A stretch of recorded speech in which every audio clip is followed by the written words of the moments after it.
I'd like to call this meeting to order, please. Welcome.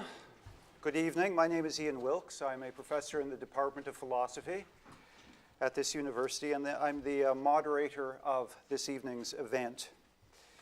As advertised, this is a panel debate. Its subject is AI, robots, and our future. That's its subject. Its purpose is to promote a broad and inclusive discussion regarding the rise of AI, artificial intelligence, and robotics. The two sides we have before us are representative of two broad outlooks.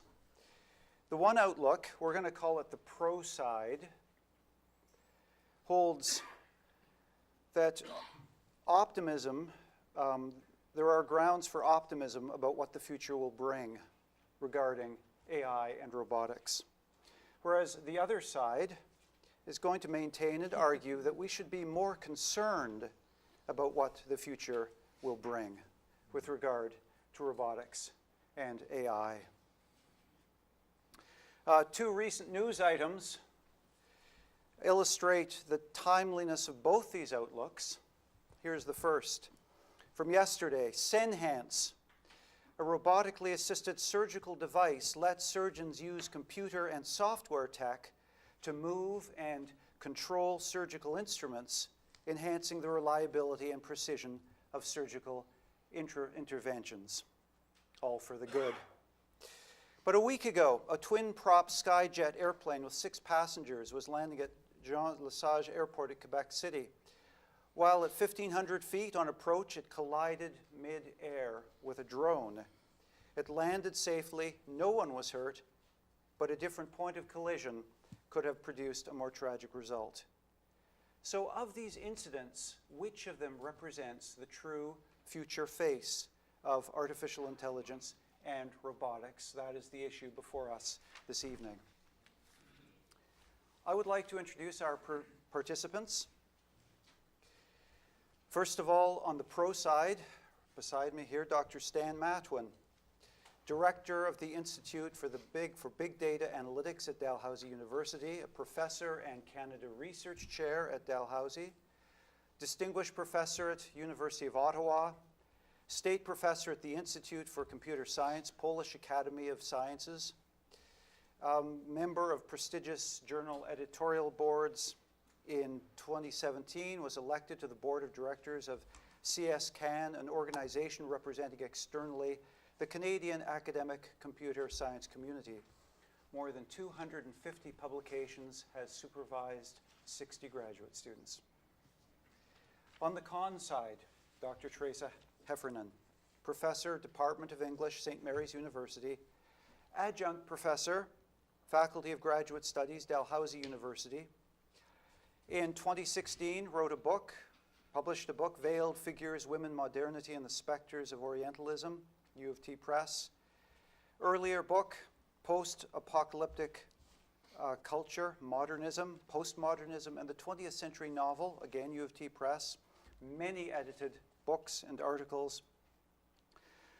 Is currently engaged in a SSHRC-funded project where science meets fiction, social robotics, and the ethical imagination. 2 ongoing book projects, and a series editor for a new book series, Social and Cultural Studies of Robots. Again, on the pro side, Dr. Danny Silver, Professor, Jodrey School of Computer Science, Acadia University, former director of that school, current director of the Acadia Institute for Data Analytics, 65 refereed scientific papers, President of the Canadian Artificial Intelligence Association, 2009 to 2011.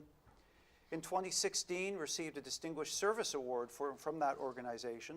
In 2011, received the Science Champion Award from the Nova Scotia Discovery Centre for his work in youth robotics and STEM education, an honorary colonel in the RCF attached to what was then the 14-wing software engineering squadron.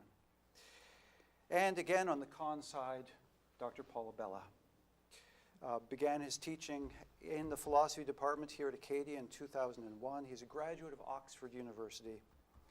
Most of his research is in his area of expertise, Enlightenment philosophy, primarily the philosophy of Immanuel Kant.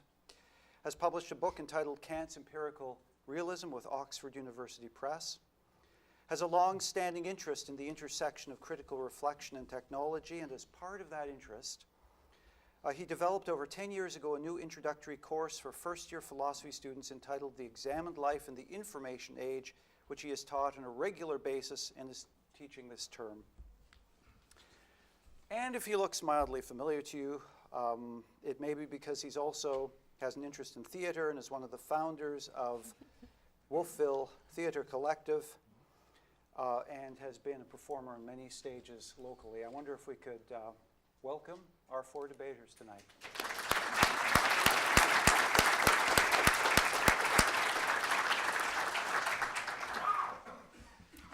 Let me be brief about the format. It's the policy debate format that was advertised. The key numbers are 10, 10, 10, 10, 5, 5, 5, 5. So each of the debaters will speak for 10 minutes. And then we will, in a slightly different order, have them speak for 5 minutes, responding to comments already made. At the end of that process, we would like to have a question and answer session with the audience, perhaps of about 20 minutes. If we could hear from as many of you as possible within that time, that would be really good. The pro side will both begin and will end the debate. We will order the comments in such a way as to make that so. And before we begin, we have a final complication in the procedure. We'd like to take a vote. We'd like to poll your viewpoints before we begin. And what we'd like your opinions about are the questions that I indicated at the very beginning. So what I'm going to ask in a moment, a brief moment, is, first of all, that those of you who are more optimistic about what the future will bring regarding AI and robotics, we'll ask you to put up your hand at that time and take account. And then we will ask those of you who are more concerned about what the future will bring to put up your hand. We'll take another count and we'll compare the numbers. And we're going to do it at the beginning and we're going to do it at the end.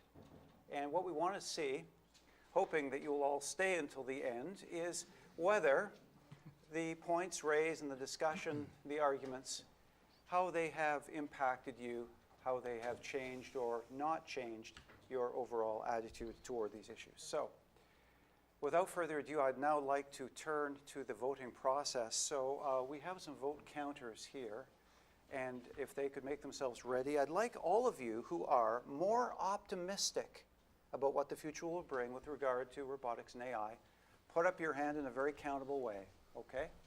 That's good. We've got more people this way. That's true. That's what I was saying.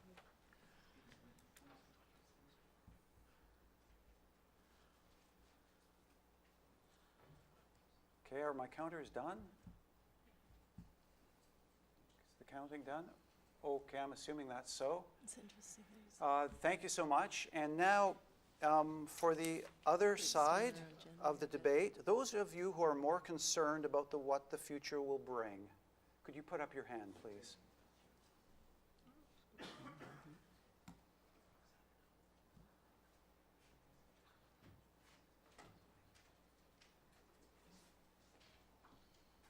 Okay, the counts are done. Okay, thank you so much.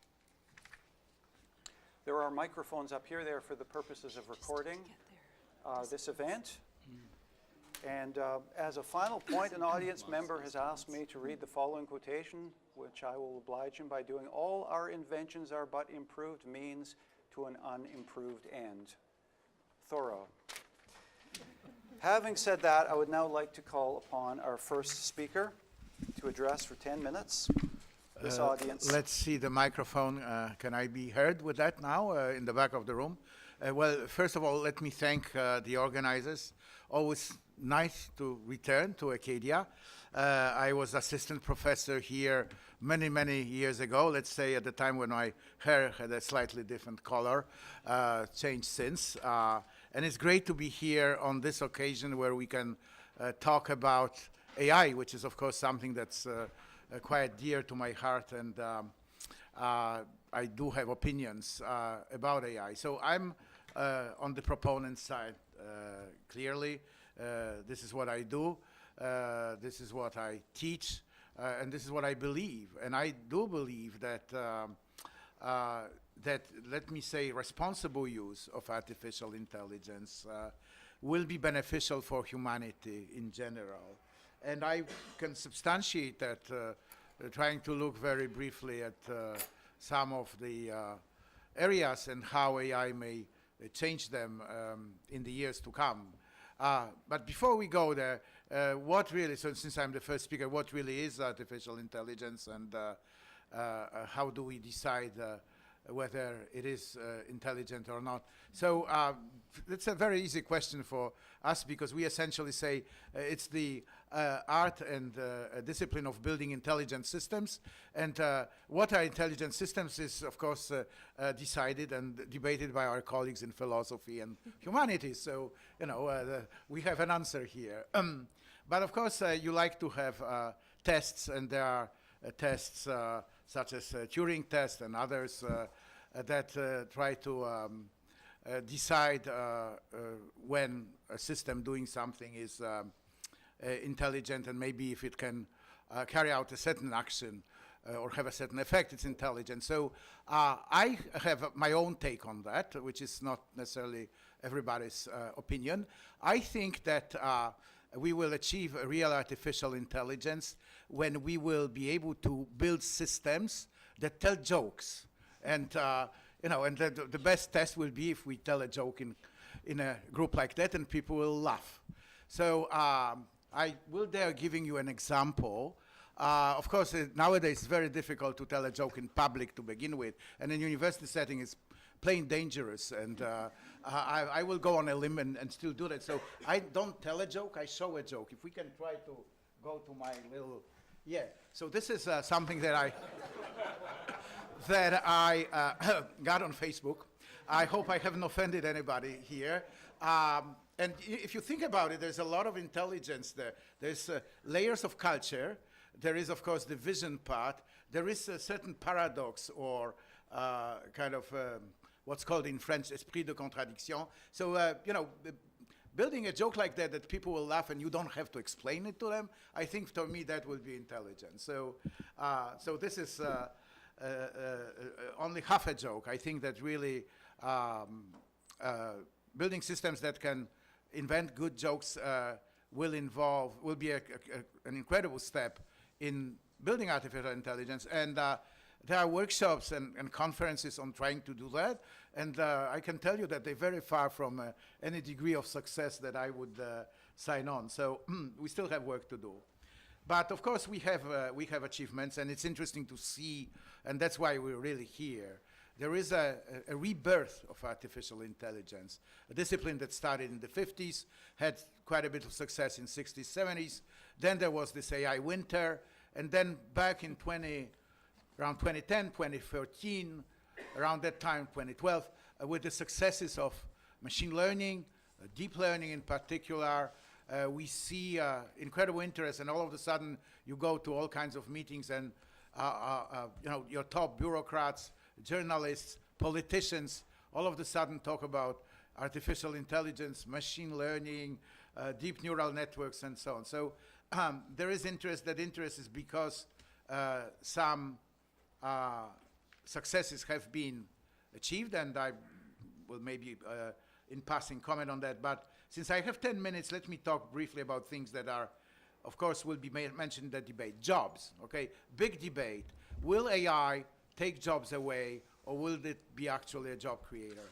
Two things on that. The report by the Gartner Group, which is a generally respected business forecasting body, just released 2 weeks ago, estimates that in 2020, AI will start being a net contributor with 2.4 million jobs created and something like 1.9 million jobs lost.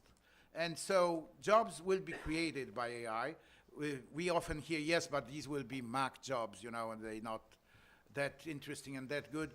But I wanted to say that I don't see it that way. And I think jobs will be created, and it's even impossible today to say what they will be. Just like 30 years ago, it was impossible to say that there would be hundreds of thousands of people that make a living on designing web pages. 30 years ago, the concepts did not exist. That sentence would not be even understood, right? Because there was no web page, no internet. So this is my point, is that jobs will get created which we cannot even imagine today what they will do. Jobs will be eliminated. The number one that everybody's talking about, driving, professional driving, and that's a serious issue because in 14 US states, driving is the number one occupation. So there's hundreds of thousands of people that drive cars for a living. And these jobs will not be all eliminated from Friday to Monday, but gradually they will, especially long-haul driving. And we have to start thinking as a society how to help people that will lose these jobs. But I wanted to say that there will be a net effect, which will be safety.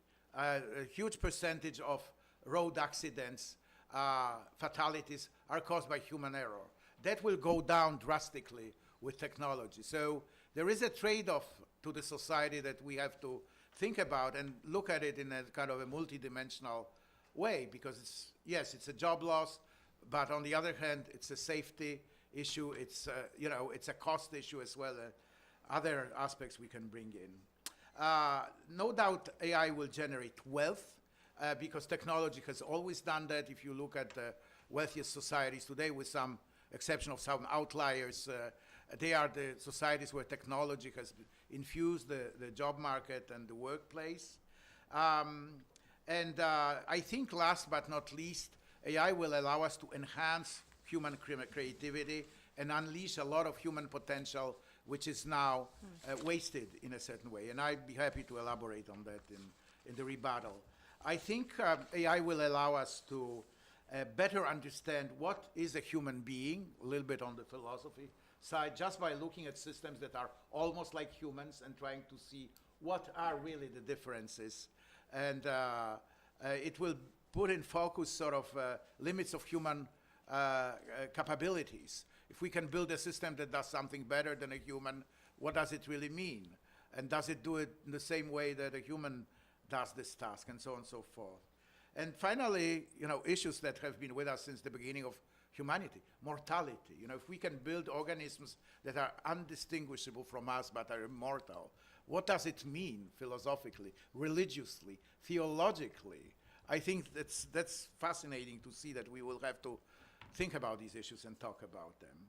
And so in the end, of course, we hear a lot of concerns, and I would just like to say that some people talk in terms of catastrophic visions of post-singularity world, singularity being the term used by Kurtz Fall, where robots take over, overpower humanity, enslave humans, and build a society which is also destituted of privacy. So, I'm not of the opinion that that will happen. I think a lot of these problems will actually have not necessarily normative, but technological solutions. So to just finish my little time here, to go back to the example that our moderator brought up, the drone and the incident near the Quebec City airport, I think there's a technological solution to that, because we can well imagine, and the technology is there today,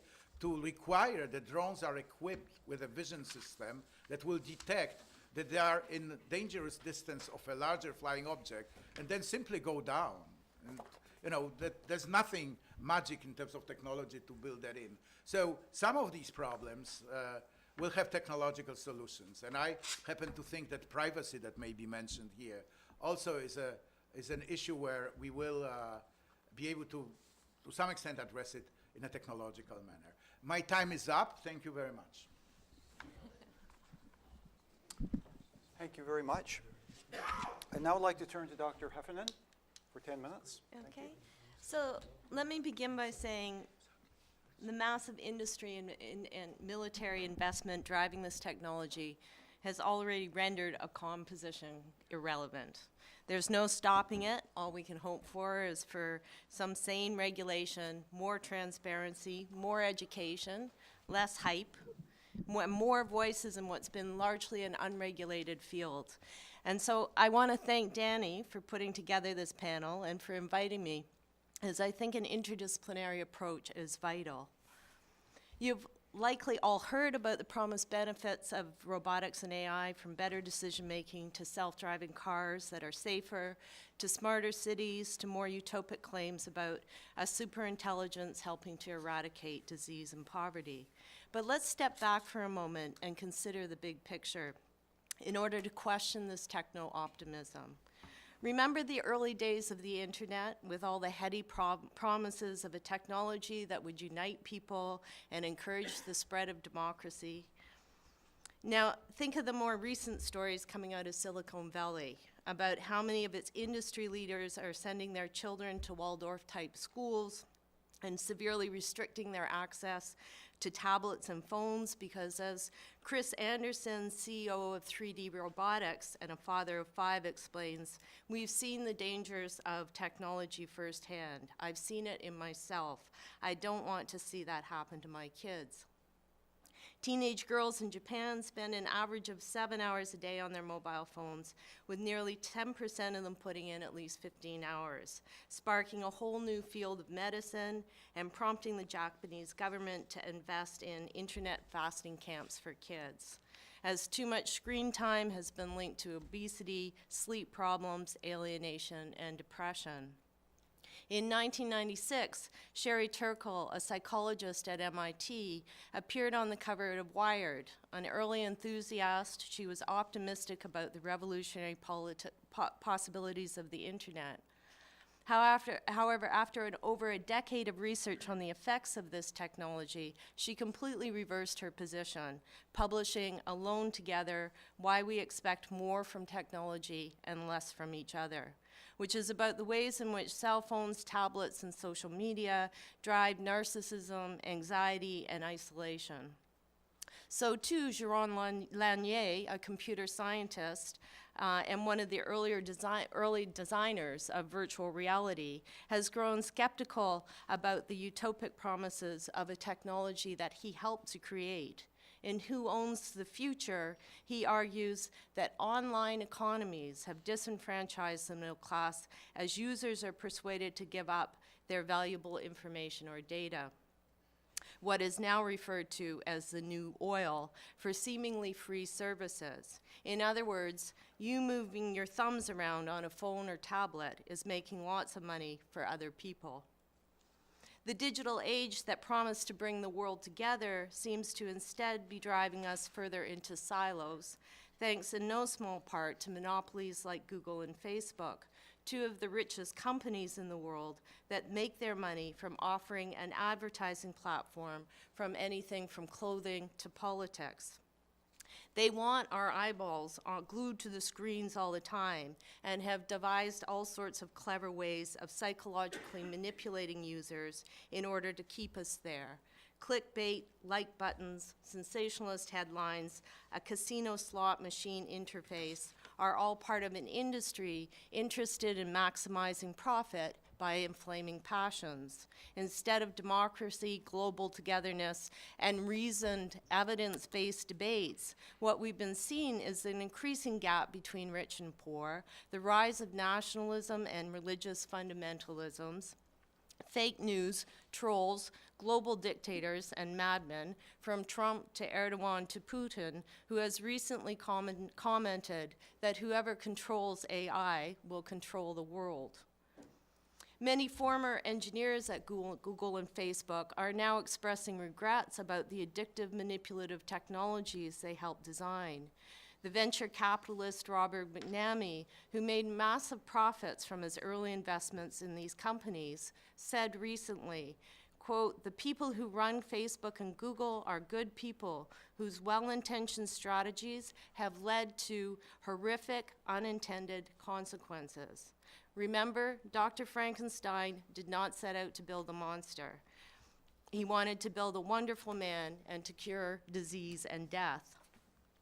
Despite these inside detractors, however, these companies have no incentive to change their successful business model. And in 2014, Google started buying up AI and robotics companies around the globe, with Apple, Microsoft, and Facebook not far behind. The debate about jobs usually goes something like this. Robots will take over as many as 70% of all jobs, causing massive unemployment.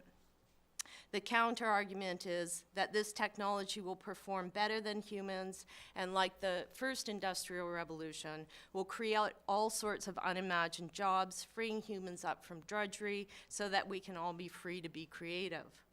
But let's sidestep this debate and consider the companies controlling this technology that have been at best tax efficient, that employ relatively few people given their size, and where 8-digit salaries for executives are not uncommon. The investment in AI and robots is about profiting from a cheap, uncomplaining workforce of efficient machines that cannot unionize, that do not require health benefits or maternity leave, and that cannot be liable or sued when things go wrong. Some of you may have watched Sophia addressing the UN and promising that AI can help to alleviate inequality and, quote, proficiently distribute the world's existing resources. I am skeptical. Why? Because despite the dazzling performance, the marketing is deliberately misleading. Hanson Robotics presents Sophia as an intelligent, thinking, empathetic being. It's not. It runs on clever software. We are encouraged to bond with our new friends because social robot companies want to sell new devices that will need to be continually upgraded, like your phones, and replaced, and they want more of your profitable data. Take these ads for Pepper and Siri, for instance. And then consider that these machines are built in Foxconn factories that have a dismal record on human labor. While machines are presented as human-like, humans are reduced to machine-like workers. The presentation of machines as autonomous is a sleight of hand. Google Translate, for instance, generates a translation by looking for patterns in existing translated documents. It's not a magical machine. It works by exploiting the work of millions of translators while putting them out of work. Times this harvesting and harnessing of human labor, from music to artists to doctors to drivers, and you get the big picture of where we are going. Like the Matrix, we humans will become digital slaves serving machines controlled by mega corporations that are sucking us and the world's resources dry. Does anyone remember the opening of iRobot, where two cars go off a bridge? One of the characters played by Will Smith, and one with the character played by Will Smith, and the other with children in it. A robot comes to save them and opts to save the Will Smith character over the children, as he's calculated to be more useful to society. Algorithms scrub out all the messy human reality that does not fit the model. Big data can be useful, but we need to be cognizant of the fact that algorithms are not unbiased or creative. They are limited ways of understanding the world. From robotic bees that are designed to replace bee populations that are being wiped out by industry, to David Hanson's robotic children, we are being asked to accept that biological life is inefficient, and in the words of one scientist, synthetic life is the real feat. Humans are being asked to worship at the altar of the machine and to accept that despite billions of years of evolution, anything from intelligence to emotions can be reduced to an algorithm. While technology has brought us many comforts and advances to humankind, it's also brought us to the brink of what has been called the human-made sixth extinction, with the rapid loss of flora and fauna, warming of the oceans, e-waste, overconsumption of the Earth's resources, and the manufacturing of toxic and indestructible materials like plastic. And now we have robots proliferating while animal species are disappearing at an alarming rate, and large parts of the globe are growing uninhabitable. I like the irony of this image of a robot being sent into the Fukushima to deal with a crisis generated by our last investment in uncontrollable technology, nuclear energy, and weapons. Speaking of which, the doomsday clock in this internet age, for the first time, has moved to 2.5 minutes before midnight. We cannot look to technology to solve our problems. We don't need more engineers attempting to manufacture life for profit. We need more humans thinking creatively about how to share this planet with other complex life forms on which we all depend. Thanks. Thank you. We have heard now from both pro and contra sides, and we're going to do it again. For a viewpoint from the pro side, I'd like to turn to Dr. Silver for 10 minutes. Okay, thank you. And I do appreciate Paul, Teresa being here, and my colleague Stan as well. And thank you, Ian, for agreeing to host this. And thank you all for being here. I'm going to tell you a little bit about why I'm optimistic, about how AI has and will continue to contribute positively to our society, and ultimately to make our world a safer place, I think, and a more secure place, in terms socially, economically, politically, and potentially militarily. However, it does come with the caveat that it's going to be important that we remain engaged, informed, and so that we ensure that everyone has the opportunity to participate and benefit from the outcomes, and so as to maintain justice, fairness, including economic fairness and accountability. So unlike, and perhaps the first slide there, unlike Nick Bostrom, who actually is the author in 2014 of the book called Superintelligence, if those may have looked at that, that kicked off a lot of the flurry around this. At least people like Elon Musk and Bill Gates have read that book. So unlike Nick Bostrom, I believe that we'll be able to coordinate our efforts globally, our actions, and develop insight, wisdom, to find a path for AI that avoids the lightning bolts that you see up there. Those are the catastrophic events, either to humanity or to our world, that we'll be able to pick our way through that. There will be hiccups and bumps along the way, as there have been, but I think we will get there. So AI is contributing. Let's move to agriculture, one that I'm working in quite a bit right now. Many people probably in this room know that by 2050 that we will have 9.7 billion people. That's the estimate on the planet. That's up 2 billion from right now. That's incredible when you think about it. We know how to procreate. So AI is becoming a big part of the answer to this problem in terms of precision agriculture. Locally, we're doing work through Acadia with the Nova Scotia Community College in the Annapolis Valley, but there's substantial investments from the federal government at the University of Guelph and the University of Saskatchewan in setting up chairs and large research groups who are employing, amongst other things, techniques in artificial intelligence to make our get more from our agricultural investments. In medicine,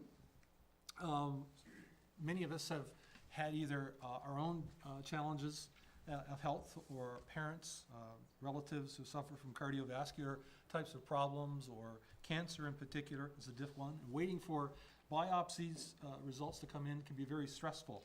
And already in the medical diagnostic field, artificial intelligence has played an important role in terms of accuracy and speed in these areas.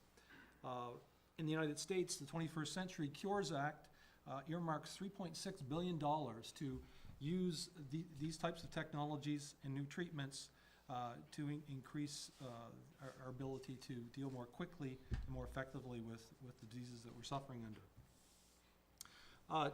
Transportation is the next one I'll turn to, and Stan talked about it briefly, but I really want to drive this point home. And it is a challenging one, particularly from an ethical perspective in a couple of fine areas, but it's important to have a look at the numbers. It's absolutely amazing to look at that chart and to realize the counterpart in Canada is about 2,700 people a year die in car fatalities. And in the United States, beyond the 30,000 who die, there are hundreds of thousands who are injured significantly. Autonomous vehicles conservatively will reduce this by 60% and possibly as high as 90%. Notice the drop in particular at 2005 to your right. This is from the National Highway and Traffic Safety Administration, and the report there indicates that the major reason for this happening is something called electronic stability control. What it does is it controls each of the brakes on your individual tires, so that when you have to go to swerve, it actually keeps the car in balance, less chance of flipping, and actually being able to make it around what they call in the test world the moose test. Make it around the moose, or another vehicle, or a child, or a raccoon, or whatever it is that you're looking at. And that has brought that number down significantly. That's one of the major contributors to the reduction over the 2005 to to the current period. So it would be ludicrous not to take on that type of technology, including other areas that you're beginning to see, like forward collision warning and lane departure warning. So when you're out shopping next, think about those acronyms. From a security perspective, personal, corporate, national, the problem that we're suffering from here, yes, I guess, is our technology from the past, and that it's the volume, velocity, veracity of data that we're receiving, and the sophistication of the attacks that we're all suffering under. The answer here, in part, is AI. AI can be the high-speed, 24/7 digital security guard that we all have. In our homes, we can look at technologies such as up on your left with Branton. He has a 360-degree camera, sensitive audio. You can bring in lots of information.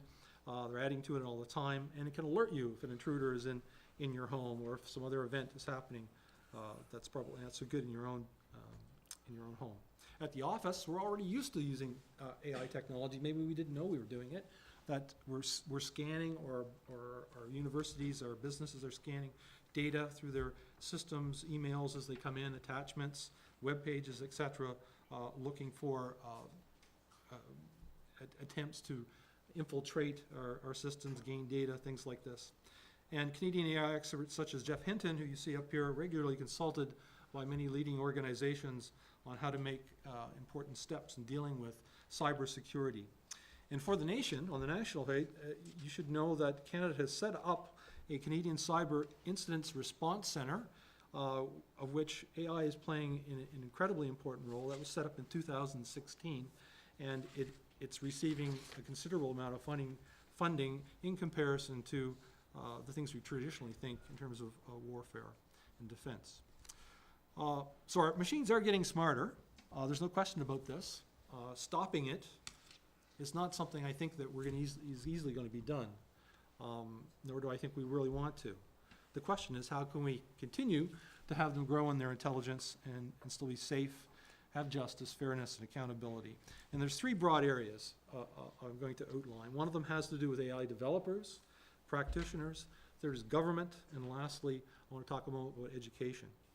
So in terms of artificial intelligence developers, we have to ensure that the systems that they're building are governable, meaning that they're open, transparent, and understandable, interpretable. They must be careful to transition their technology from the lab to the real world, where almost anything can happen, and that's tough. Ethical training of computer scientists and engineers in areas of artificial intelligence are paramount. They need to know about their responsibilities and accountability. We need to reduce and eliminate unnecessary bias in our systems that exist. We're seeing this already in machine learning algorithms based on training data that comes from a more prejudiced base than perhaps we should. Organizations, fortunately, were fairly proactive in this area, you should know. Canadian organizations such as the Canadian Information Processing Society and the Computer Science Accreditation Council of Canada are actually proactive in terms of ensuring that educational programs like at Acadia and at the Nova Scotia Community College teach ethics in these areas. We need to do more in this space, but it is certainly in the consciousness of those people who are building these systems. In 2016, I should mention that we had the first AI for Good global summit that happened in Geneva. You're seeing up the kind of the boilerplate for that up on the your right in Switzerland, and that group brought together 17 sustainable development goals for artificial intelligence in particular, things to live by, at least in the short term. And there's also organizations such as AI for All, which is a nonprofit organization founded originally in the United States, and it's working to increase the diversity of people working in this area, hopefully to offset some of that bias I was speaking of. Government has to play a key role in this. There's no question about it. In terms of future AI development and deployment, we need to continue to set and work with them to set the agendas for public debates like this, to monitor safety and fairness in terms of technology and its effect on the economy, to consider those persons who are adversely affect, to mitigate their losses in the transition. We need to encourage and support, the government rather needs to encourage and support innovation, while at the same time adapting laws and protecting the public. This is something we've always done and debated in legislatures, and that will continue as we move with AI. There are good things happening in this space. Last February, for example, I was a witness of our Standing Committee on Social Affairs, Science and Technology in Ottawa about AI and its role in automation in healthcare systems. Until I was asked to do this, I had no idea that these groups were that far in advance of what was happening. It's wonderful, indeed. There's other groups happening in terms of the United States. $112 million in Canada been set aside for a pan-Canadian artificial intelligence strategy, in part, which will look at these issues. My last point is, and I'm running over here just by a little bit, is that education is key, I think. That it starts with educating people in the areas of, along with many other things, computer science and digital technologies. So I would say that one of the best first steps is ensuring our children understand the fundamentals of digital technologies and its pros and cons in our society. Thank you. Thank you, Dr. Silver. Now we turn to our final 10-minute comment, this time again on the con side. Dr. Abela. Okay, I won't say too many thank yous because I've only got 10 minutes, but a quick thank you to Danny for setting this forum up. My position, I'm not a Luddite. It strikes me that there are features of technology that have dramatically improved life. Clearly the medical examples are very pertinent ones. There's many other examples. What's unique about the AI technology, to my mind, is that it is a plastic technology. I don't mean it's made out of plastic. I mean its reach isn't particular to a single type of technology in the way that the steam engine was or other forms of technological innovation. And in that sense, the scale of the impact of AI is utterly different from every other technology in the past. And I think that feature of scale on its own warrants precautionary principle. That's to say, it warrants the thought that you should be concerned about a future that involves AI and robotics. So for the 10 minutes I've got, I want to see if I can sort of play that theme out in a little bit more detail. The first thing I want to note is I'm not really going to spend much time talking about the singularity worry.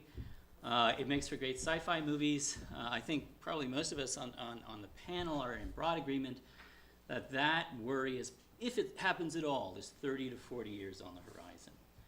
The features of AI right now tend to still be fairly particular to task, but the trajectory of AI, the dream of AI, somewhat unchanged from its early instantiations in the 1950s and 60s to its reincarnation over the last 10 years, has been the thought of developing general intelligence. And that's the sort of scale issue that strikes me as the most pertinent. But thus far, we're not there yet with respect to the issue of superintelligence, of machines getting beyond human intelligence, such that they create the conditions of a kind of runaway nuclear reaction. There's critical mass, and once it's out of the box, we can't get it back in the box. That's the kind of nightmare scenario. It is something I think we should be concerned about in 30 to 40 years, but it's probably not something we need to be concerned about right now. So the problems I want to talk about are somewhat more prosaic problems, thinking about AI and this plastic technology now. Although I don't want to leave that just without saying a brief word. And again, if you look at people like Elon Musk, who's recently come out saying AI is, the language is summoning the demon, He is, just a quick quote from him, he says, "I think we should be very careful about artificial intelligence. If I were to guess like what our biggest existential threat is, it's probably that." Or people like Clive Sinclair, an important early theorist in artificial intelligence, who has suggested and told the BBC just recently, once you start to make machines that are rivaling and surpassing humans with intelligence, it's going to be very difficult for us to survive. He goes on to say, rather darkly, it's just inevitability.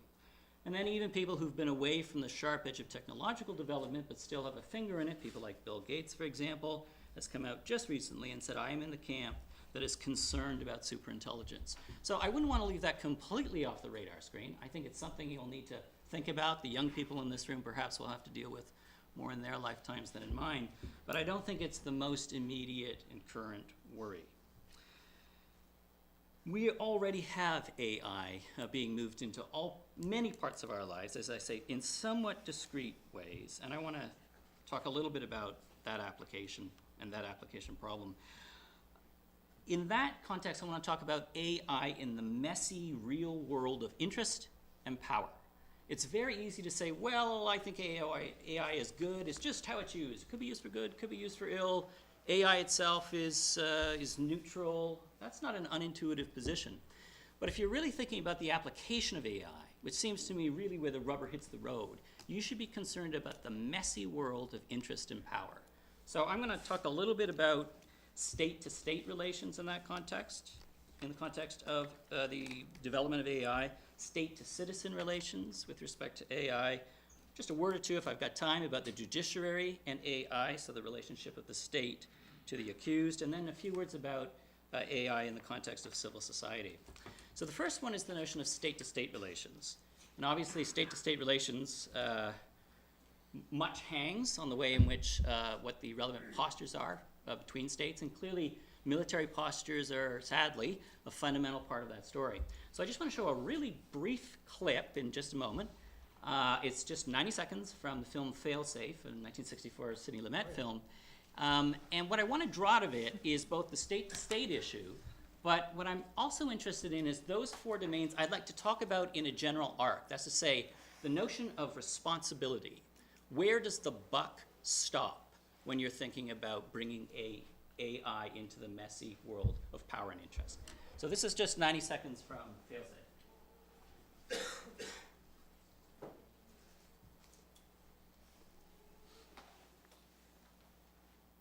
we have any sound?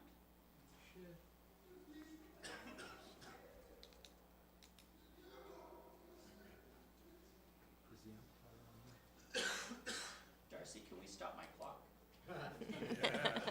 That's Ian, I just hold the sign. Ian, we can stop my clock. Stop. Should be done.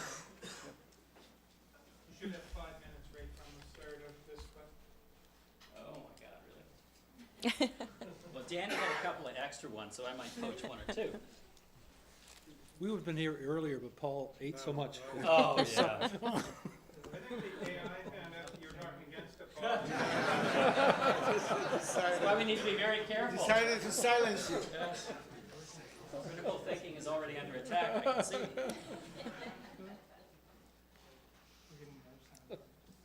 I'll tell you what, how about if I let you work on that and I'm just going to continue? You could and, act it out. What's that? You could act it out. Well, I'm not going to act it out. I don't have my lines down for this. But I'll let you work on that and I'll keep going. In fact, maybe what I'll do is I will, while I'm waiting for that one to get fixed up, I'll talk a little bit about the relationship of the state and the citizen. Clearly, one of the features are issues of privacy, right? As AI comes in different domains, standard sort of default traditions that we've had in liberal democratic states that have lasted at least for the 20th century, and many of them can be read back into the 19th century, and some of the founding documents, in fact, into the latter part of the 18th century, many of those are becoming unglued in different ways. People of my generation would have been astounded by the thought that based on a general principle that you can never be too safe and you're in a war on terrorism, for example, that your mail could be read, because you can't be too careful, can you? We just don't know. One of the interesting features in the relationship of the state and the citizen with respect to AI, and it was just a contingent feature, was that the resurrection of AI and the research programs of AI happened to have coincided post-2001. And that set up a rather hand-in-glove relationship with the development of AI and certain kinds of political agendas. And political agendas that still linger today. And to some degree, they have, just like tools not just changed the world, but they changed the tool user. Part of what has happened in that context is that in some ways a new generation of people have come to think that, for example, the Five Eyes policy between Canada, New Zealand, Australia, the UK, and the US, where the intelligence organizations using AI programming scan emails for keywords, and then those are set up if you write like, I went out last night and I got a blast, and well, the word blast is a trigger word, that will get on a list somewhere. Eventually some other program will coordinate that material, and if it's still deemed to be within the framework of the black box of the AI program, your name will go on a list somewhere, and somebody will have to look at that and make some decisions as to whether it should be recorded in some relevant way.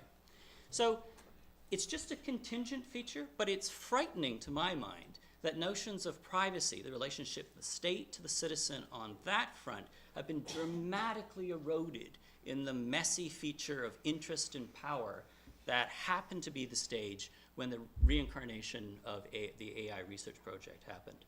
And I appreciate, for example, that Stan has a long tradition of wanting to build privacy right into the front end of the systems, for example, that he designs. So this is an attack on particular programmers.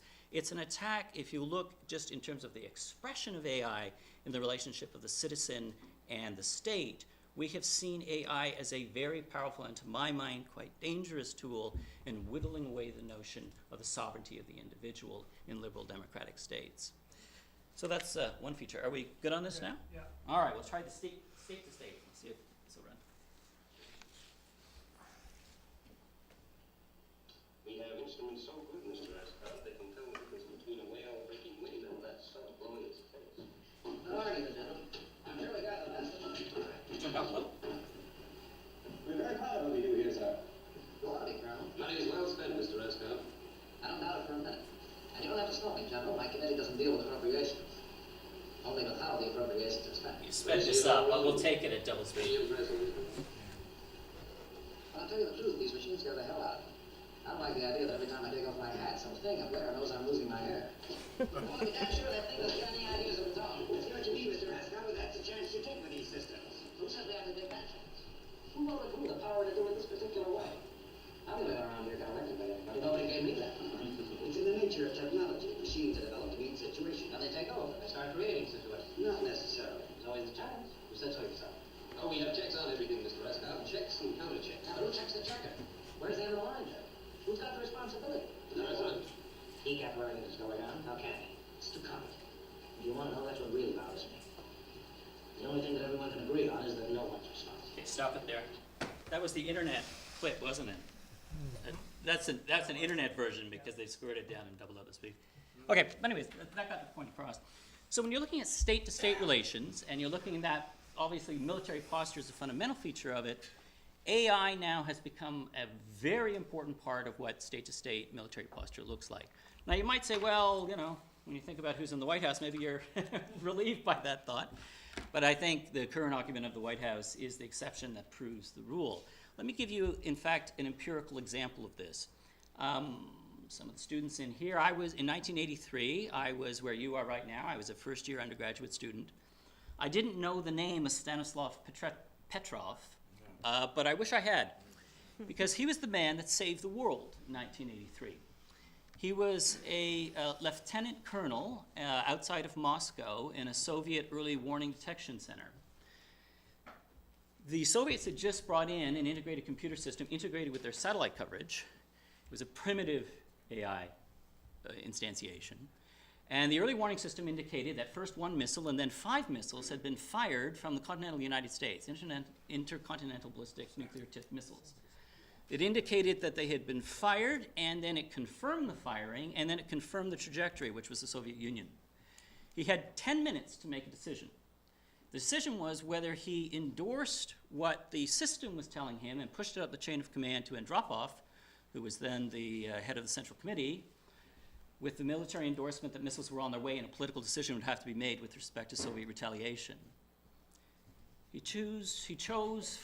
thought for 10 minutes with a mixture of horror and human intuition and made the decision that this was garbage in and garbage out. And he didn't pass on to Andropov and the military, the political leadership, that an imminent strike was about to happen, and many people have argued World War III didn't begin. Now that was a case where the default was very powerful, particularly for a military man, right? When the default is you listen to what the system is telling you unless you have good reason not to. When AI becomes the default, when the black box and what comes out of the black box is now gospel, I think that's a dangerous place to be. When the human feature of decision making is withdrawn, whether it's here, in cases of the military, or I'll give you another case, it's currently, AI is starting to be used in, someone give me a time check? Okay, all right, I'll end with this one. AI is currently being used, for example, now in determination of whether people who are going to be charged for a criminal offense are put on bail in some American states. And there was a case in San Francisco just recently where the AI program, the judge put the material in and outspat out of the black box, this person should be put on bail. He had been on gun charges, he'd been on gun charges before. The program made a determination based on the algorithms that were used that this person should be released, and the day of his release, he went out and shot to death Edward French in San Francisco. This was a case where the judge felt that to overturn what the algorithm was saying would potentially put him in a dangerous situation. Only what counts for danger for judges is that to be potentially overturned by a higher judge. And careerism, such as it is such that the judge, the word here is judge, the person judging felt that the default of what the black box was saying had to be respected. When you take human intuition and human judgment, and for example, in the domain of justice, the relationship between, say, at times justice and mercy, there's all sorts of human features of judgment that to my mind are ineliminable features of our judicial system, and you turn those over to algorithms, I think you lose something important. And I think that's something you should be concerned about. Thank you. Thank you, Dr. Abela. This completes the segment of this evening devoted to 10-minute presentations. Now we move to the segment devoted to 5-minute presentations, in which the participants will be invited to respond to points that have been made already in this debate. First, I'd like to turn to Dr. Heffernan for 5 minutes. Thank you. So I think that one of the questions that Stan brought up, and Danny's touched on it also, is that question of what do we call intelligence? And I read a lot of MIT review magazines. I read a lot of Max Tegmark, Kurtz Fall. I read the people who are kind of, big in kind of designing this technology. And what I find over and over again is that the computer and the brain are the same thing, that it becomes this kind of circular loop. Max Tegmark, I have a quote from him. He's the president of the Future of Life Institute, and he's just written a book called Life 3.0. He talks about life in terms of hardware and software, and intelligence as, quote, accomplishing complex goals. There's lots of ways where I would question that version of intelligence. I mean, and because I'm a literature person, I'm going to give you one. Oscar Wilde's Art for Art's Sake. That would challenge that definition of intelligence always being goal-oriented. Minsky and Kurtz Fall, also Minsky is big in the designs of artificial, or thinking about artificial intelligence, but there's a video about them talking about intelligence. And they get to the question of emotional intelligence. And both of them say, oh, that's irrelevant. That's part of the lower brain function. We don't need that. So I find those kind of discussions of intelligence very troubling, because it means that we create the technology based on certain kind of limited definitions of the notion of intelligence. I want to give you another example. So this is Kurtz. Well, this is a quote by Kurtz Fall, and he says, "Within a few decades, machine intelligence will surpass human intelligence, leading to the singularity. Technological change so rapid and profound it represents a rupture in the fabric of human history. The implications include the merger of biological and non-biological intelligence, immortal software-based humans, and ultra-high levels of intelligence that expand outward in the universe at the speed of light." Kurtz Fall is one of the chief engineers of artificial intelligence at Google. So you have that definition. There's another guy, Dmitry Iskov, who's in his 30s, very optimistic guy about where artificial intelligence going. He's got an Avatar 2045 project, and just go check this project out if you don't know about it. He's got this stage 1 where you develop an affordable brain-controlled avatar. Stage 2 involves bioelectric device that marries an autonomous life support system for the brain with a robot body. Stage 3 entails a computer model of the brain and consciousness that you can download your brain into a computer. And that computer then will carry on your consciousness. And I think that this is a real problem because, he came out of the one of the Russian universities with a degree in economics. And very few of these people who are kind of shaping the debates it's been quite closed. And so there's a neuroscience scientist at Duke University his work is often referenced for projects like the Avatar 2045. He works on connecting paralyzed patients to machines, and he rewires the brains and helps them move again. So his research is often cited, as I say, as evidence of the possibility of projects like Avatar 2045.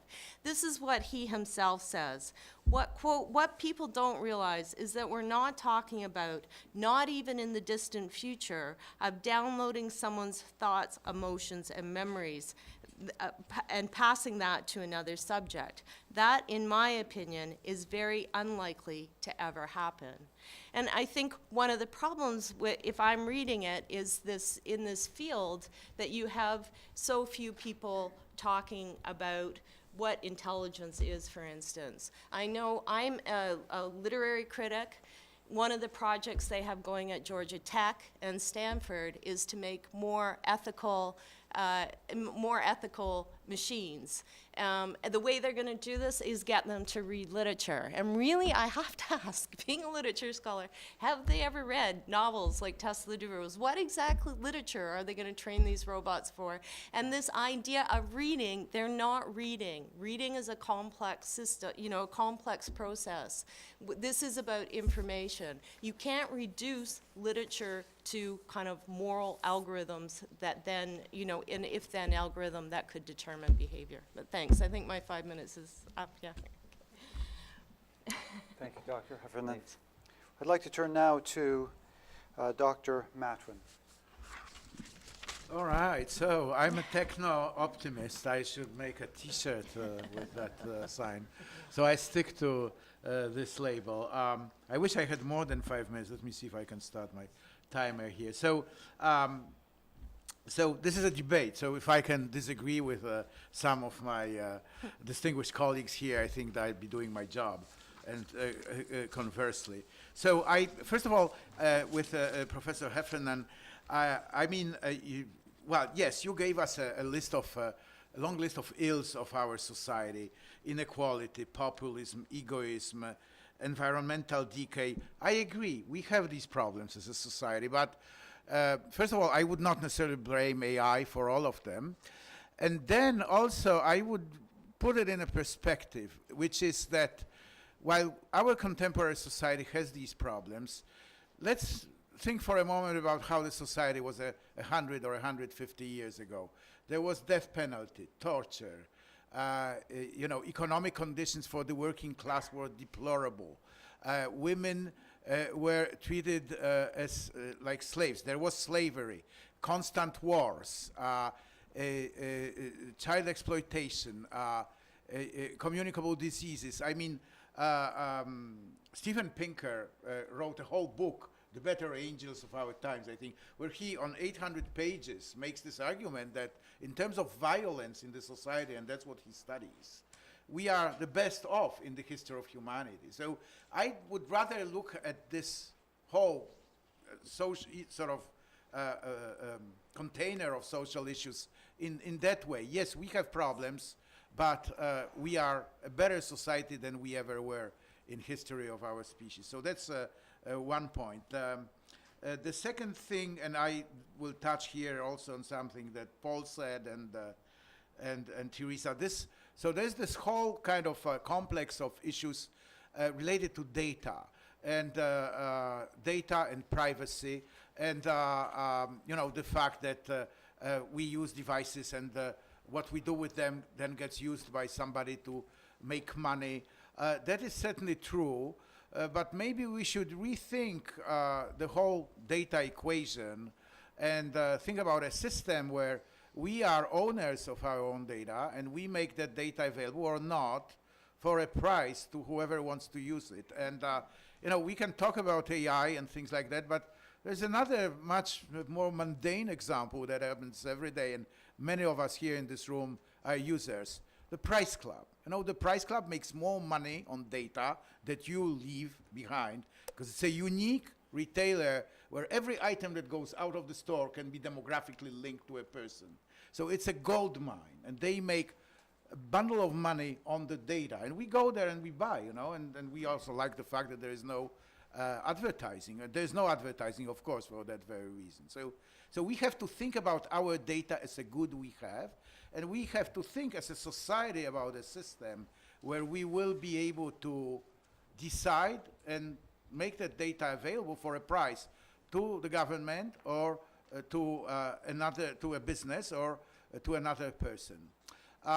The Google Translate, that was an interesting example. I will have a minute and a half left. Let me talk about that for a second. So I agree that actually translation is a profession which is on my danger list. And I tell this to my young friends who are in the translation interpretation business, that I think this profession is likely to be under attack from AI systems, and maybe in 20 to 30 years, even the interpretation, the live spoken translation may disappear. It's a fact. But the fact that Google Translates uses the work of translators that have already translated something, I mean, in many cases, these people have been paid for the job. It's a public domain. The Canadian Hansard is a major resource for Google Translate. It's in the public domain. Things that were translated and were under copyright, and after 70 years this has expired, they being used. So, we have to think in those terms, and also technologically, there is a totally new approach now that Google Translate is putting in place. It's from actually Jeff Hinton, something based on adversarial neural networks and the auto-encoder, decoder approaches that are a little complicated to explain in the 20 seconds that I have left. But this is not based on a huge base of cases that will be used. It's based on a very smart treatment of the language and on use of text, but not necessarily text that has been translated in what we call unsupervised manner. So, there is an actually very interesting thing is that Jeff Hinton, who is a professor emeritus at the University of Toronto and a Google fellow, before he worked on this problem I was talking about, he actually was the one that sort of made the breakthrough in speech understanding, and he actually took that sort of invention, if I can call it that way, first to a Canadian company, one of the very few that we had in this country, that was a huge consumer electronics manufacturer, and I use the past tense here on purpose, and they said they're not interested, so then he took it to Google. So that's the story of some of the technology in Canada. So I'd be a little more careful in perhaps attributing everything to AI. Yes, do parents don't spend enough time with their children. I agree with you. There is a problem there. You know, these kids that spend 7 hours a day. But why is this? I mean, this is because, why should we blame AI for that and the fact that maybe we as a society do not teach people how to be parents? Maybe we should make an effort in that direction. Thank you. Thank you, Dr. Matwin. We've now completed 2 of the response elements of this debate. Now we move on to the final 2, first from the con side, Dr. Abela. Right, so I think we were tasked here to speak a little bit in response to things that we heard, so I'll restrict my comments to that domain. With respect to one of the things Stan said, which I thought was interesting, although I don't completely agree with it, and that's the thought that AI may open up domains of human creativity as yet unexplored. And it seems to me there's all sorts of places where you can think how algorithms can be useful, and sometimes in very, in quite close to home with respect to the arts. It seems to me in certain kinds of crafting, whether it's architecture, many domains that involve creative acts, one can well see how AI and algorithmic approaches could be helpful. So I don't want to suggest that AI is somehow a threat to the arts. It seems to me it can enhance the arts in some places. Even in literature studies, did Shakespeare write this text? There's interesting algorithms that look to words and word use that sometimes give traction on certain kinds of problems in the arts, which to my mind are very fruitful and productive. So I don't want to give a kind of flat rejection of that thought, but it seems to me that thought is one-sided, and I want to see if I can expand on that just a little bit. Part of what also happens, we know with the brain, for example, the general principle of use it or lose it is in play. It's a dynamic organ, and insofar as you don't use it, the bits that you don't use get cannibalized for things that you are doing. So, for example, people of my generation, certainly uncorrected immediate spelling was something that we had to spend a lot of time working on. It's one of those awful little secrets of professors my age that when we turn to the blackboard now when we write, we have a slight nervousness because our writing skills have somewhat degraded over the last 20 years with the use of word processing programs that immediately correct our mistakes. And that's one of the sort of features of as AI evolves, certain kinds of human capacities, I would suggest, devolve. And that dynamism, insofar as the human brain is a dynamic organ, lose it or use it, is something that we should be very attentive to. I'm not just thinking in terms of writing skills. The move now by many AI proponents to amp up the notion of personal assistants, where personal assistants aren't simply sort of places where your diary is kept, but things that remind you about an interest that you have or cultivate an interest that you might have. There's a whole new feature in AI around personal assistance, which to my mind is the beginning of a story of starting to degrade certain kinds of critical skills that individuals have. And when you live in a democracy, the importance of the capacity to think critically is fundamental to the functioning of this society. So I think you should be concerned that as AI evolves, certain kinds of human capacities, which we've just taken for granted, may in lockstep devolve. And I think that's a concern, and it's a concern that reaches out in many domains, including the kind of society that we live in. The second feature I wanted to pick up, again, on Stan's claim with respect to employment, a lot of that is just looking at a distant object through a rather underpowered telescope. It's hard to say with any, I think, relevant precision if it's going to be 1.9 million jobs lost and 2.4 million jobs gained. But one of the things that we can already see is that the types of jobs that are getting created and the types of jobs that are getting lost look like it's going to amp up certain kinds of class antagonisms that are already existent, and sadly we've seen them recently play out in some contemporary electoral decisions that people have made and smart politicians have understood how to exploit. So it isn't just jobs disappear and jobs are created. You have to ask the question, what kinds of jobs are disappearing? And what kinds of jobs are being created? And what kinds of people can step into those roles? The one or two words Stan said about we should be concerned about how we're going to deal with that problem, that's a pretty quick response to what I think is a deep structural change that AI may accelerate in the contemporary economy. So I think So I think class antagonism is something we should be very attentive to. I've got a couple other things, but I'll just end on my last one. I've got 30 seconds left. I guess another feature, when you think about the cadence of human life, the style of human intelligence, one of the features of it is that not every mistake is remembered. There's a kind of grace that goes with forgetfulness.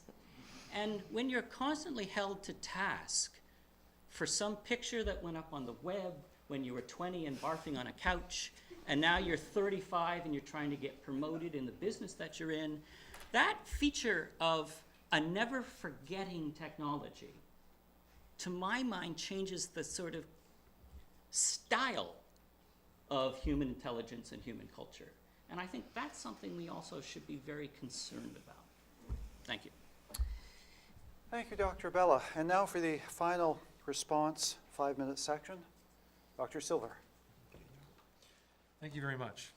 Yeah, I too will pick on a few things that our competitors have mentioned, and I'm going to start with, well, perhaps just a little bit of clarity on one thing that some people in the room appreciate, maybe others not so much, and that is that modern artificial intelligence, particularly that of machine learning, actually uses computer hardware and algorithms to actually develop AI minds. They create them. The end result is not an algorithm. It's actually something a little different than what we typically think of as an algorithm. It does this in the same way that flesh and blood and nervous systems actually create human minds, if you like. The gray matter is separate from, hopefully, the mind, the program that lies within.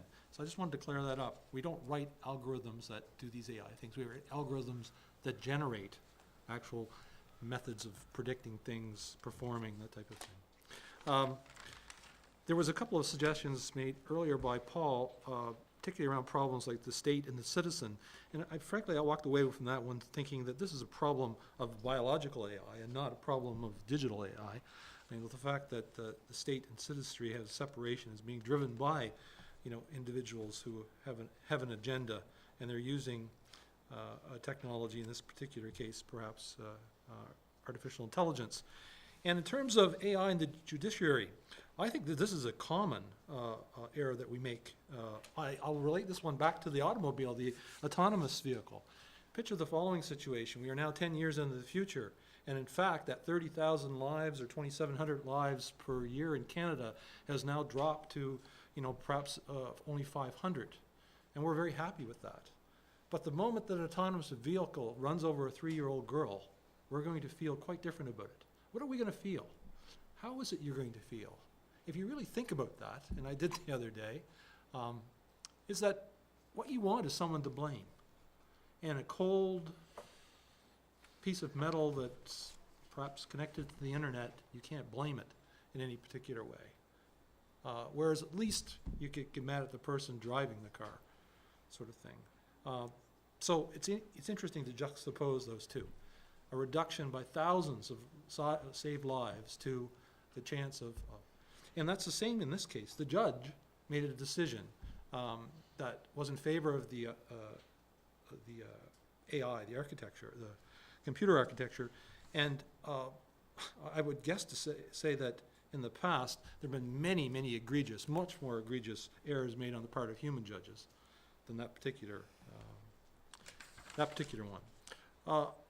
Perhaps I will end with just, Ryan, if you could be so kind, you bring up the last 2 slides.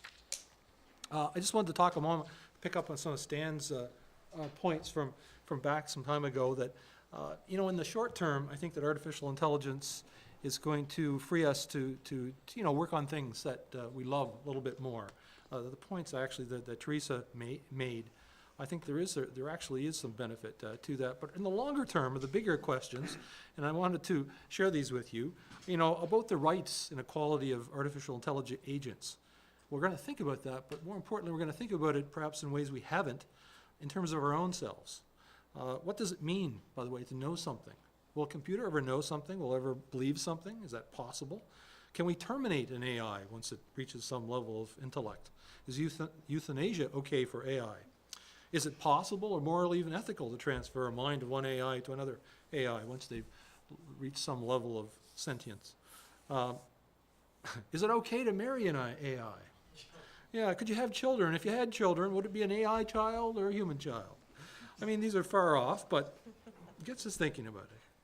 On the last train of thought, some people talk about augmented intelligence as perhaps being more the dominant direction for us as opposed to autonomous artificial intelligence. And I suspect people are not going to like pure AI that much. Most of my experience using machine learning, particularly in user modeling with software, is that humans don't like the computer doing all the things automatically for them fully. They don't like it partly, but they want to be in control. So I think that will continue. Human-machine teams oftentimes will make, I think, some of the best of worlds. For example, in the movie Interstellar, you saw this with that funny kind of boxy robot. For example, real-world example, classification of lymph node cells as containing cancer. If you have the machine do it, it makes about 7.5% error. If you have the human do it, really take their time, they can do it, take it down to 3.5%. If you combine the two, kind of a double triage, you can actually reduce it to 5.5%. So some of you will know that recently, if you're at the last slide, that I'm a bit of an artificial person at this point. I've been augmented. I received an artificial hip back in the spring. And in the future, we're going to see augmentations such as artificial eyes and new advanced methods of hearing and nerve replacements. Then we're going to see more complex, I think, portions of the nervous system replaced or augmented. And I believe that in the far future, a human who is augmented with this type of artificial intelligence, it will have the same rights as I have with my new AH, artificial hip. Thank you. Thank you, Dr. Silver. That completes the presentations of our four debaters. We would like now to turn to the phase of the evening when we receive input in the form of questions to these four persons from the audience. And we will do this for about 20 minutes. We're running a little over the advertised, scheduled time for this session, but we pray for your indulgence. So I would ask, are there any questions or comments from the back row? My question is to the pro side, and forgive me, Dr. Wilks. It suggests maybe you didn't pick perhaps the right articles to start today's discussion with. In yesterday's BBC website, the following article, I'm not going to read the whole thing, just the introductory paragraph, appeared. Google's DeepMind says it has made another big advance in artificial intelligence by getting a machine to master the Chinese game of Go without help from human players. The AlphaGo program, the original one, devised by the tech giant's AI division, had already beaten two of the world's best players. It had started by learning from thousands of games played by humans. But the new AlphaGo Zero began with a blank Go board and no data apart from the rules, and then played itself. Within 72 hours, it was good enough to beat the original program by 100 games to 0. Now, I'm reading that on a smartphone. I appreciate the irony. Dr. Abela invoked the precautionary principle here. A little bit later on in the article and elsewhere, Dennis Hatzakis, the head of DeepMind, has said he doesn't really know how DeepMind learns, but the algorithms, sorry, Dr. Silver, he used the word, not me, the algorithms work, and so he can foresee a more general application of these algorithms to other scientific questions. So the precautionary principle, surely it makes sense to invoke the precautionary principle to limit analysis and research when we're not entirely sure what we're actually doing and what the creations that we are creating are actually doing. Dr. Abela said, this is, general AI is something for the far distant, and surely the invention of a machine that can play Go is a relatively trivial example. But the speed at which the new machine has learned the system from scratch, months of engineering work went into the original AlphaGo, 72 hours for AlphaGo Zero. Does not the precautionary principle apply when we're not entirely sure what we're doing? So what exactly is the precautionary principle? Should we not do it? The precautionary principle is that we don't do something until we are comfortable with a set of checks and balances in place that anticipate most, not all, but most of the possible outcomes. So I will give you a short answer. I share your call for caution. as an idea. However, the history of science teaches me that that never worked. There was never a moratorium in the history of science that actually prevented people from inventing something. Maybe applying it on a broad scale is a different question, but inventing, people will do it. And we can even agree in the democratic world that we won't do that, but then there are countries, rogue regimes in the world that certainly exploit AI for their own purposes. They will do it. So I have a lot of sympathy for the idea that we shouldn't do something that we don't really understand, but I don't think it's going to work. And B, I think that the scalability of the DeepMind approach is very limited. That is, yes, it works with systems that use kind of a narrow, well-defined and sharp logic, like games. But it's not going to work with, for instance, medical diagnosis or other areas of reasoning where we have fuzzy rules, fuzzy concepts, and a lot of probability in the unknown. So, and finally, I think that the way this system works is through this adversarial learning, when there's another system that generates a lot of examples. So that's easy to do for games, but it's very, very difficult to do for other domains. So, but first of all, I wouldn't be as I would be concerned, but I don't think that it's really an issue for us as a society to worry about tomorrow.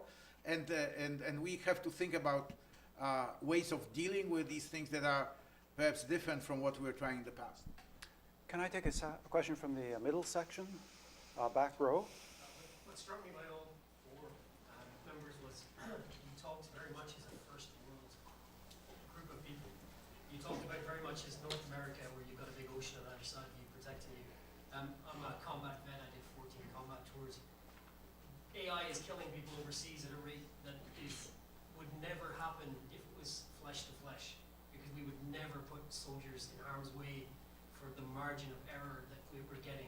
Signature strikes, things like PRISM, have shown that technology developed mostly in North America is causing mass casualties around the world and destabilizing whole countries. Most of the civil war in Sudan and in the Democratic Republic of Congo is effectively a resource war by North American companies. Yet the AI conversation is this kind of lovely, well, we'll drive cars better. You beat to Yemen, not really many cars to worry about, and we're worried about killing people. I think my concern is that we're creating technology that's incredibly efficient at doing very specific things, and we're letting it off the hook, and we don't really have oversight. We don't really know what we're doing. We used to have to do reconnaissance on a thing, watch it, weigh up the risks of putting our people in harm's way. You now fly a drone overhead and it goes, look, there's been 2 phone calls made from the village and a yellow taxi cab has come in and fires a hellfire and kills 16 or 17 people. I think AI allows people to make decisions with no repercussion. And that for me is a fundamentally worrying concept when it comes to that. I'd like to speak to that if I may. Yes. Go ahead. Yeah, just real quick, Yeah, I won't take all the oxygen out because it's a great question. One of the things I didn't have a chance to mention was, you may be aware of this, others may not.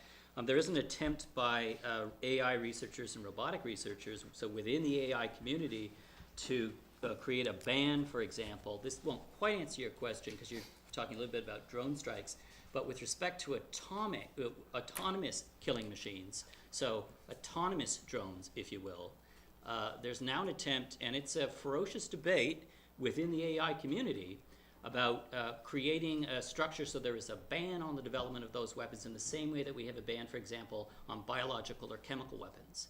So that is something, there's been 2 sessions at the UN on it, and within, and I don't want to speak too much about the AI community, but the research I've done on the AI community in this is that there's a ferocious debate on it because, of course, as in many places, a lot of funding comes from the military. Some people in AI want to say, no way, you've got to let us do our thing. This is a threat. We shouldn't let anybody put a constraint on that funding source. Other people in AI, and I suspect the panelists my AI colleagues would agree, this has to be done ethically, and autonomous killing machines aren't part of the AI research project. Can I just say also that I'm organizing a panel at St. Mary's exactly on that topic, and it's with Noel Sharkey, who's head of the anti-killer robot campaign. He's a computer scientist from Sheffield University in England, so he's coming to talk to that. But there is a debate. There's another person who's pro-autonomous weapons, so it will be a debate at St. Mary's. I know people like Jeffrey Hinton have come out and said, you know, Canada, this is what I talked to him, he said, you know, Canada saved my soul because there's the American AI community is so heavily invested, the military is so heavily invested in it, that he was happy to come to Canada and work for the Canadian Research Institute precisely because he didn't have to take military funding. But he said, exactly, the technology I'm working for is going to go and be used in those machines, unquestionably. So I absolutely agree with you about the problem. Yeah. Can I take this question, middle rank? Yes. Yes. The future of software and AI in general is epitomized by the Volkswagen situation.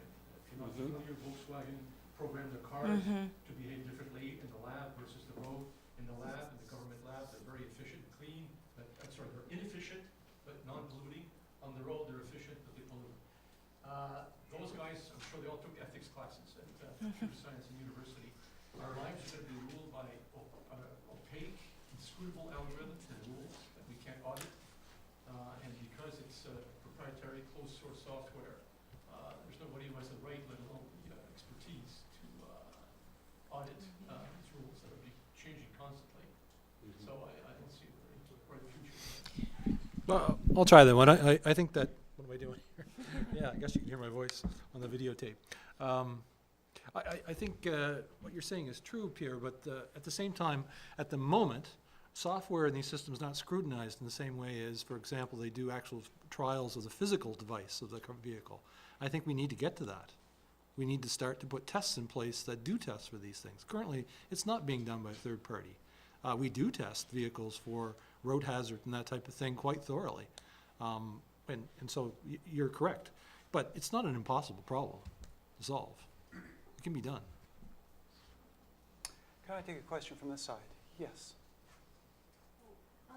Thank you very much. Those very illuminating comments. And I am very much concerned about the dangers of development in AI. On the other hand, from the kind of work I've been doing and kind of attending conferences on robotics and developments in AI, I'm quite shocked that a recent development is a concern that these robotic beings are becoming so human-like that many now are tempted to view them as persons and are actually starting to debate the idea of whether or not they can be viewed as genuine moral agents and as having moral responsibility and moral rights and so on. And so I think that while, as you just suggest, we can't stop this technology, that it's extremely important what it's doing, what these debates are doing, are really pushing us or motivating us to question precisely the sorts of characteristics that you pointed out as distinctly human characteristics, such as human responsibility, moral insight, critical thinking,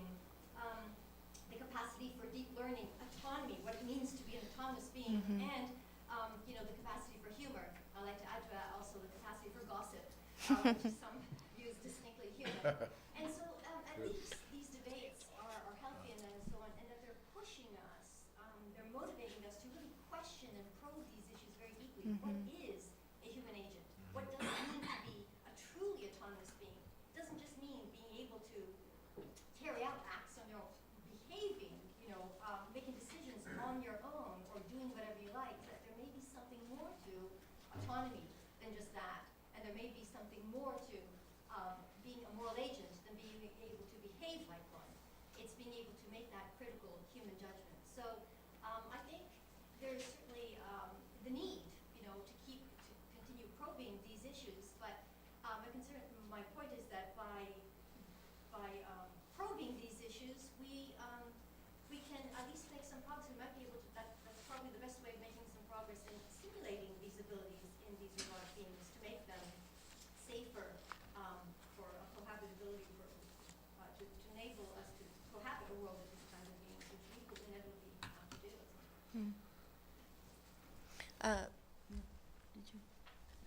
I work on the social robots quite a bit, and David Levy has a book out called Love and Sex with Robots, and he's predicting, marriage between humans and robots by 2050. But if you actually look, like I've read the book, I've taught it in one of my classes, the research, the assumptions about what it is humans want and also what humans, how humans interact is kind of really sketchy. It's, my students are, just think it's a pretty weak, I think a lot of people pick up on his work and don't actually read the book, but if you read the book, a lot of the research is kind of shoddy. And the assumptions, again, about, okay, we can translate this into a kind of, like a neural net, we can translate the human brain, which is a hugely complex thing, that this neural net can do the same thing. So, and the other thing about it, though, is when you look at Levy, he has a whole, he has his own company, which is on, I can't remember exactly what it's called Smart Toys or something like that. But the porn industry is hugely behind this, as they are kind of losing internet to, or losing money to free porn on the internet. There's this huge, push behind these mostly female robots in the sex industry. In Japan right now, there are robots for sale that are designed as children for sex. So it's very disturbing, some of what's happened. Because I think it also changes then how humans look at, look at other humans. Yeah, thanks. Can I take a question from middle? Yes, Darcy. So I have actually a comment and then a question. So the comment is really about how when we create technology, regardless of what that technology is, we sort of run through two phases. The technology gets created, people use it, usually for its intended reason first, and then for its unintended reason after that. And then at some point in time, the laws and catch up with what it is that it's being used for to try to sort of rein it in. And we sort of have this balance that doesn't always exist. We don't usually invent technologies and the regulations so that everything sort of stays perfectly in balance. And while I understand the issues talking about AI and technology in war zones and AI and technology in cars, I mean, these are cases where people are doing things with the technology. In one case, absolutely illegal what they did, but they still did it anyway. They got caught. What's happening in the war zones, not illegal, maybe should be. So that's sort of that yin and yang that goes on in there. So that leads sort of to this question of balance is, should we actually put ourselves in a situation where we create a technology, see what happens, and then look at the unintended consequences and rein it back in versus not create a technology? So going back towards David's comment before, with IBM working on AlphaGo, so 20 years ago I had this exact debate sitting in an office at IBM as they were creating Deep Blue, and it was beating Kasparov at chess, and people were saying, well, what's going to happen now? Chess is the hardest game we had, except for Go. And Deep Blue just beat Kasparov, and I played chess against Deep Blue, and it did not go well for me. But the reality is that the Deep Blue technology was created so that they could create blue gene, which mapped the human genome, which was a huge boon to the medicine side of things. So we have to sometimes take that chance that we're going to get ourselves into a bit of a sticky situation to sort of get ourselves out of that sticky situation. And that unfortunately puts us into a case where balance gets upset. And people are worried because the balance is upset. I once read a very negative article about self-driving cars, and the reason being is that if we have self-driving cars and the deaths in the United States go from 30,000 to 3,000 a year, we are going to be less a lot of donor organs for people who need organ transplants.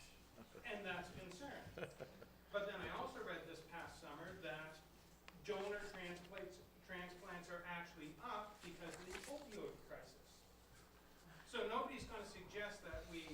give more opioids to people so that we have more overdoses, so we can get more organs to transplant.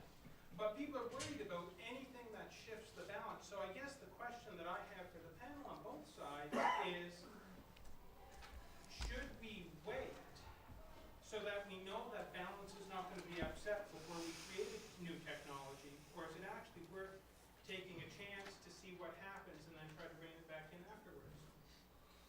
If I may just one thing very briefly, because that sort of starts to come into the discussion. So I actually disagree when I hear, and you hear that a lot in the media, an algorithm made a decision and therefore so and so. It's, in most of these cases, if you really look what happens, it's not an algorithm that made a decision. In the drone situation, and you know, there is a British movie, very good on exactly that, happens in the Yemen. It's called Eye in the Sky with Helen Mirren. Shows exactly the kind of horrible situation, but it's a human that makes a decision in the end. Because as soon as you remove the human on your side, who has skin in the game, Yeah. you fundamentally alter your ability to pull the trigger. That's why snipers are so deadly, because they sit a mile away and they just plug away at the target. If you're up close with a knife, you're probably not going to kill as many people. There's a reason why technology is a leverage point, and that's the danger with AI. It's not that a human doesn't go far and miss it. It's the fact that they're offered 10 options instead of going, I only have 2 resources, which means I only have 1 target. That's the difference. It's the leverage point. Okay, so I agree with you on that point, but to the Volkswagen point, I really disagree. I think there was a bunch of crooks in the management of the company, and AI is really not to blame for that at all. I completely disagree with that. So that's all I wanted to say. So I have a thought to pick up on Darcy's question. One of the things I discovered in researching for this this evening is that there's the concept of a soft takeoff in artificial intelligence or a hard takeoff.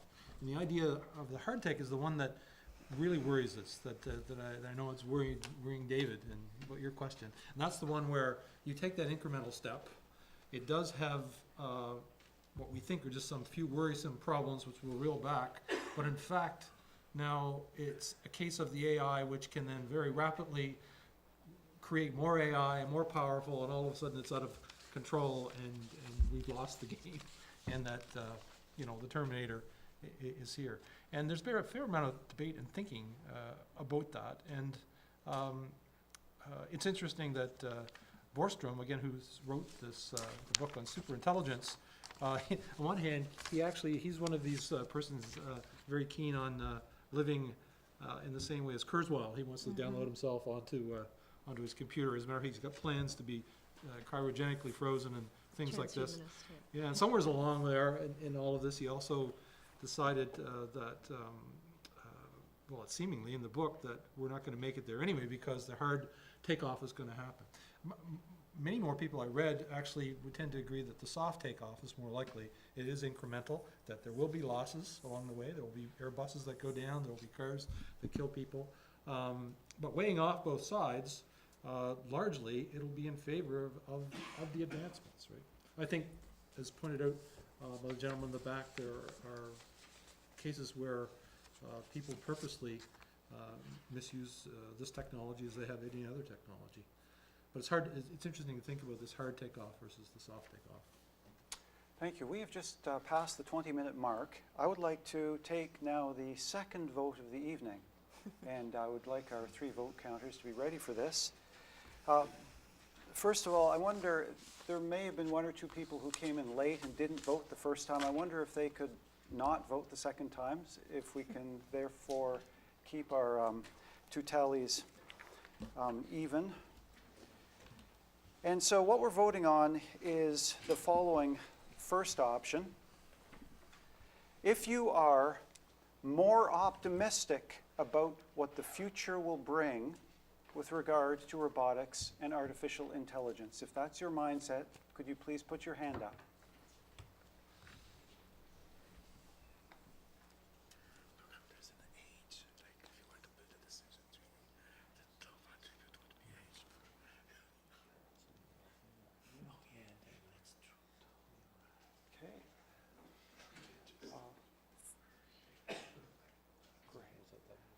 Okay, where are you? Oh, and so you got that? Good.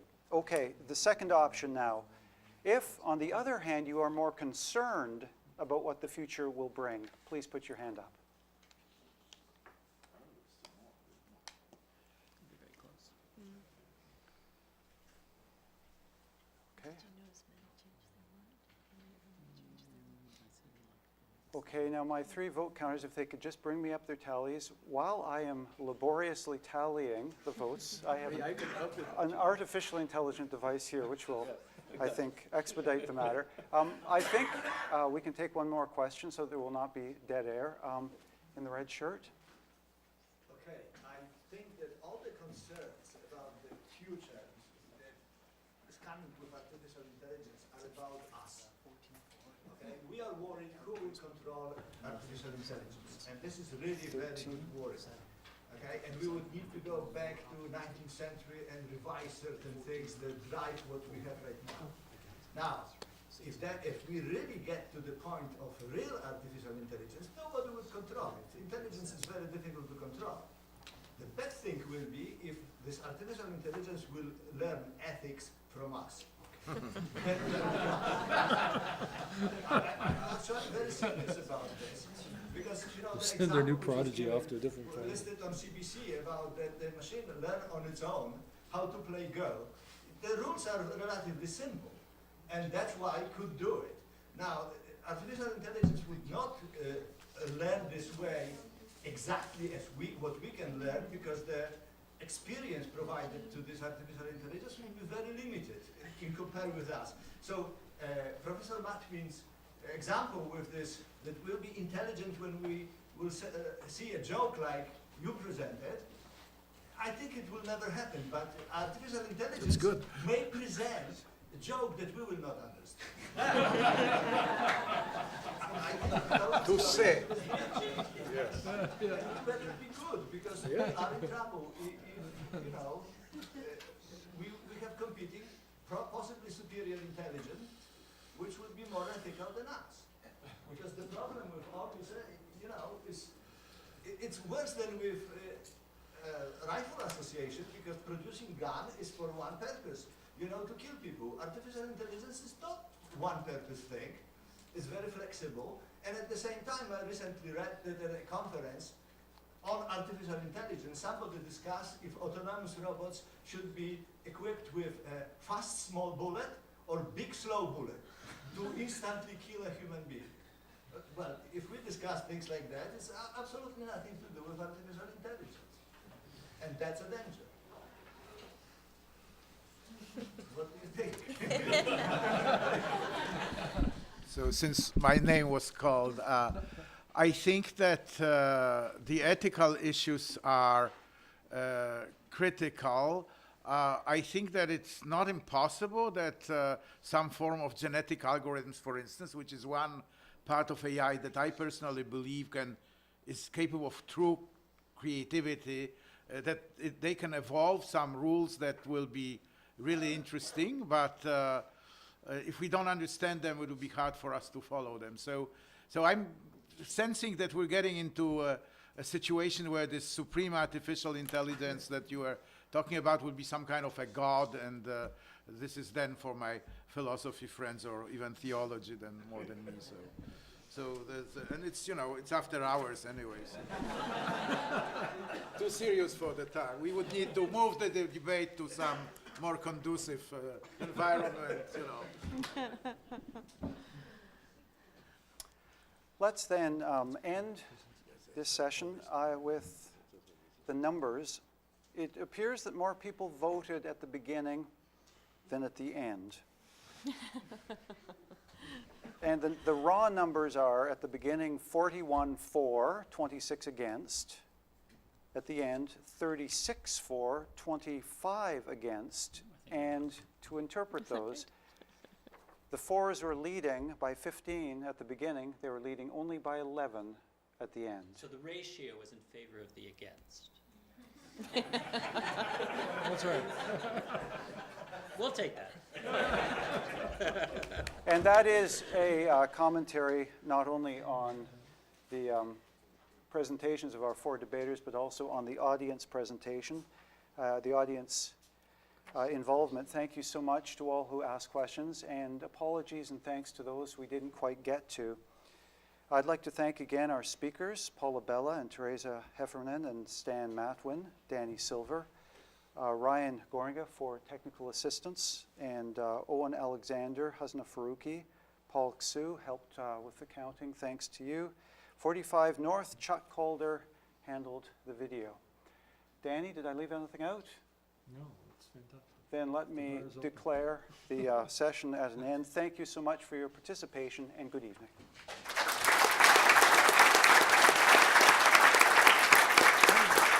Thank you.